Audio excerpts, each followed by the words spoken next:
and stuff. And scoring begets scoring. In other words, if you score a couple of goals, you feel good about yourself, and then all of a sudden it starts to become a little bit easier. And we're nowhere near at the level of the Leafs, but at least we're better than we were when we started. And as the Leafs found out in the first 35 games, and as you constantly are reminded, when things do break down, it's awfully nice to get a huge save. And Demko's been that guy for you. And what is it about him? What do you like about him? Is there anyone that you can compare him to from your previous coaching gigs? He is so good. It's hard to compare him, but I mean, with size, he's about the same size as Freddie Anderson. He's got the mobility. I think he might be a little taller than Freddie, actually, but he is definitely a workhorse. He gets out there a half an hour before every practice, and he works with Ian Clark before practice. He really studies his craft.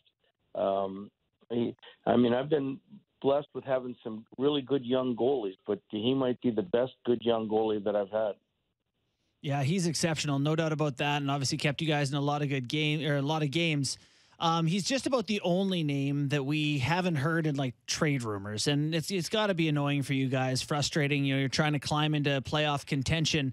Does it wear on the team? You guys sick of talking about it? Because I know we bring up a Canucks name just about every day here on this show, unfortunately. It's funny you bring that up, because I was talking to Patrick Alvin this morning at breakfast, and I said, man, being in a Canadian city, do they want everybody on the team traded? Every day you look at the media, and I mean, a new guy is getting sent out of town. And I'll be honest, straightforward, we haven't talked one word as players to coach about trade. Is there rumors about me? Is it a possibility? Not one word has ever been said. I haven't heard one player. I haven't heard JT Miller, who's in everybody's trade list, say one word about anything as far as that's concerned. He goes out and he tries as hard every night for the Vancouver Canucks. And unless he's the greatest actor in the world, all I know is he cares about the Vancouver Canucks. So if you wake up tomorrow morning and three of your veterans are gone, including JT Miller, will one word be said from you? It'll be a 4-letter word, too.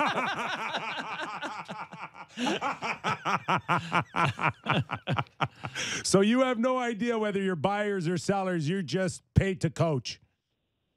I'm paid to coach. Who's ever there is there. I mean, I think everybody is committed to this for a long time now on this team to trying to make the playoffs. It's obviously a pretty uphill climb, because we've had to climb over so many teams, and we're not there yet. And every time we get close, every loss is like losing 2 or 3. Yeah.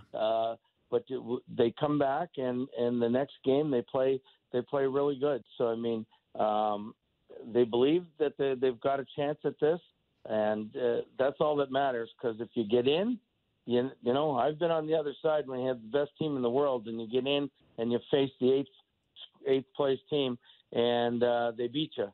So I mean, I know anything can happen. So we're still focused on that approach right now. We're speaking with Bruce Boudreau, head coach of the Vancouver Canucks, who are in town in Toronto. Marquee game on Hockey Night in Canada. Bruce, over the years that you've coached in the National Hockey League, or even your recollection of being in an NHL dressing room, attitudes change. Can you feel your players going towards a trade deadline? For me, I knew around the trade deadline I wanted to shower and get the hell out of there before someone pulled me in their office. Bye. Can you feel it at all? I really can't. I mean, maybe I'm naive, and like from what I've been saying, nobody's talking about it. Nobody's anything. I mean, this is the one team I've ever coached that they're on the ice longer than any team. They don't come off. They hang around. It's pretty amazing, quite frankly, in that respect. But I can understand what you were saying. Like, I mean, I had the same feeling when I thought guys were getting healthy and I was going to get sent back to the minors. I got in and out before they could grab me, and there was no cell phones. So as soon as I made it out the door, I was just everything was off until the next day. Even one more day of NHL paycheck, is worth getting out of there early. Oh man, like I would look and see which way Red Kelly was looking, which way Mike Nicoluk was looking, Roger Nielsen. And as soon as they turned their back, I was gone. And Anthony Stewart has mentioned on this show in the past, he used to hide in the sauna trying to avoid the guy. So it's a common thing. Thinking about you saying these guys are on the ice all the time and they're not coming into your office and discussing the situation. Do you feel like you have a sort of a different group of personalities there? I think about some of the superstars that you would have coached in Washington and even some other places you've been. Is this a unique team personality-wise, or what is it about this group that feels different from other groups? Well, they're really quiet, and there is no real bona fide superstar. Right. Right now. I mean, Quinn Hughes is going to be in time if he's not already, but he's such a quiet, just a hockey guy. He wants to know the stats of everybody else and everything else. I mean, JT has just been a hard-working guy that was always a good piece. He was like a third-line guy in Tampa. Now he's one of the better players on Vancouver, which was never like a team like Tampa type thing. And he was just a piece on the Rangers team. So you can't really call him a superstar, even though he does everything, you would like a superstar to do. So, I mean, they're all like, nobody is in the clouds above anybody else. Everybody sort of is to get in together, sort of in the same boat, so to speak. So, I mean, in that respect, it's different. I don't have a Getzlaf. I don't have a Parise. I don't have a Ovechkin or Backstrom in their prime. So it's like everybody just comes to work and it's they're young and they just try hard. Like, and that's why sometimes we have such big discrepancies in the games where we can lose 7-2 to Jersey after beating the Rangers and Calgary in back-to-back games. I mean, go figure. I mean, the consistency isn't always there yet, but I know the care is always there. Is it a given Pettersson will get there, along with Hughes into that superstar status, or has he got work to do? It's funny because I was thinking of him when I didn't mention his name, and he's another guy. And you know what? I put him with all the third-line guys for the most of the part, and he makes them better, and that's the biggest thing. I mean, he's not Austin getting a chance to play with Mitch type thing. His line mates are Garland and Hoglander, and I mean but he's such a great passer and stick handler, and when he's playing on it, and he's got such a great shot, when he's on his game, he makes everybody better around him. And so I think there's the possibility that could happen at some point. I mean, he's still a pretty young guy, and last year was sort of a lost year for him due to injuries. But I mean, I think it could get there.